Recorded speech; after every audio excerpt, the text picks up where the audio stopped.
TikToker যেই মেয়েটা, এই অসভ্য, এই নির্লজ্জা, এই বেহায়া, সে যদি তোমার বউ হয়েই আসে, তারে দিয়ে তুমি কিনবা? কথা বলে না কেন? তারে দিয়ে তুমি কি পাইবা? পূজা, তার থেকে তুমি ভালোবাসা কেমনে পাইবা? আল্লাহ তাআলা বলছেন, হালাল পবিত্র স্ত্রীর মধ্যে আমি আল্লাহ ওয়া জাআলা বাইনাকুম মাওয়াদ্দাতান ওয়া রাহমা, আমি যাকে তোমার স্ত্রী হিসাবে হালাল বানিয়েছি, তার মধ্যে আমি আল্লাহই তোমাদের স্বামী স্ত্রী উভয়ের জন্য ভালোবাসা এবং দয়া মায়া আমি তৈরি করে দিয়েছি। আমি দিয়েছি।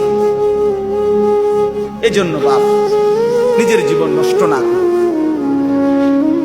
হায়াত নষ্ট না করে, ছেলেরা অনুরোধ করছি ভাইয়া, অনেক ছেলে মাশাআল্লাহ এই প্রচন্ড গরমের ভিতরেও আপনারা আসছেন, আল্লাহর ঘর মসজিদে মহব্বতে বসছেন। আমি আপনাদের এই ভালোবাসাকে কদর করি, মহব্বত করি, সম্মান করি। আপনারা এই ভালোবাসার দাবিতে বসলেন। আপনাদের কাছে অনুরোধ, ছেলেরা তোমাদের কাছে অনুরোধ, হায়াতের কদর করো ভাইয়া, জিন্দিগি যেন নষ্ট না, আর কোনোদিন রাত ফিরবে না, আর কোনোদিন দিন